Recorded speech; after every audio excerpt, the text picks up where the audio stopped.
Thank you, Mr. Chairman. Secretary McDonald, it's good to see you, and I think this is a great opportunity to sit down and to talk about what's going on in the VA and to learn from you, from your perspective, what's happening.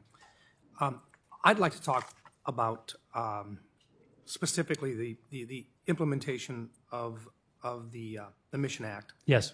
And about kind of what's going on with regard to referrals outside of the VA facilities themselves. Yes. I think the clarification that you could provide on the referral coordination initiative, particularly how this initiative affects veterans' access to the community care. I think that's the area that I really want to focus on. You may have seen the results of the investigation conducted by USA Today that was released earlier this month. This report points out examples of VA actively denying access to community care.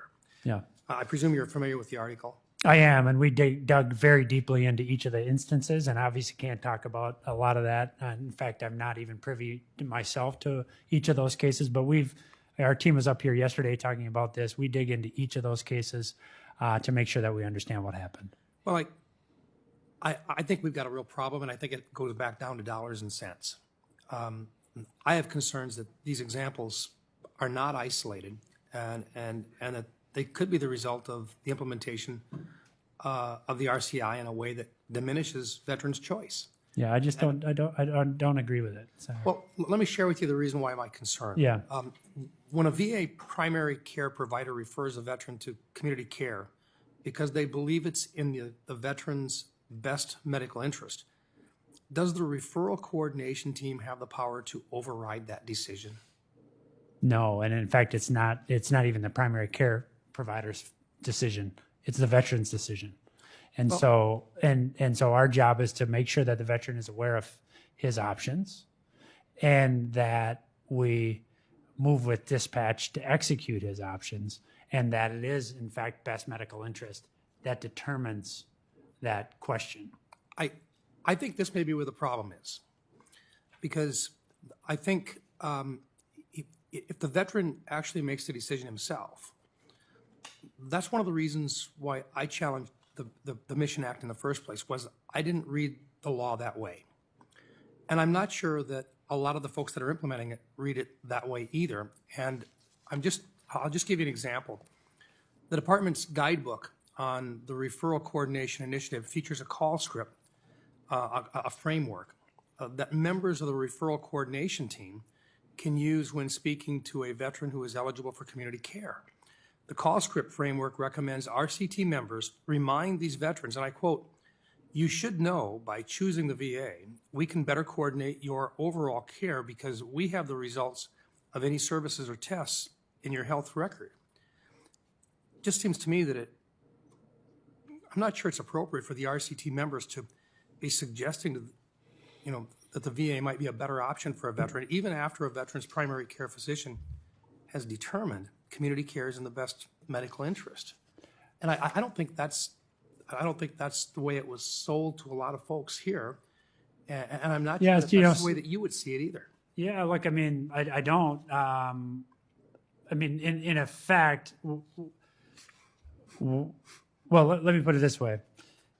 GAO released a study last month wherein they found that care in the community is more difficult to coordinate. It's more difficult to get lab results. It's more difficult to get test results, and therefore more difficult at the end of the day to coordinate that care for that veteran. That's not my finding. That's not the Referral Coordination Initiative's finding. That's the GAO's finding. But either at the end of the day, then. But either it's the veteran's choice or somebody else is making the final decision. And see, I really do think it should be the veteran's choice. It is the veteran's choice. That's what the law says. And yet, I think a lot of veterans feel that that's not the way it is. And in fact, within this article, there's one item that really was, I think, pointing to the fact and the concern that I think Senator Blackburn had tried to address a little bit. Yeah. And what I really feel strongly about.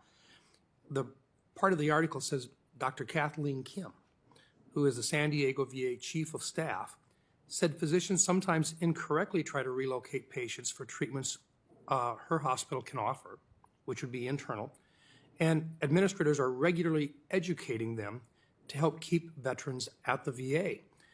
And then the direct quote, because of the nature of the Mission Act, the VA is sending a lot of care in the community. And frankly, we're worried that we're not going to be able to pay the bills, end of quote. See, Mr. Secretary, I really think there's more of a driver here with regards to dollars and cents than what there is to making sure that the primary responsibility is to get that veteran the care that they want. And I'd really like to explore this a bit more. My time has expired, but I think we've got a serious problem here that's not going to go away. Yeah, well, look, I mean, I'm just looking at the month-by-month obligations for care in the community. So Going up? September, $2,067,412,193. So we had basically 4 months above $2 billion a month. That's significant investment in the community. At the same time, this is by definition outpatient care, correct? Satisfaction ratings for outpatient care, north of 90%. That doesn't mean we're at 100.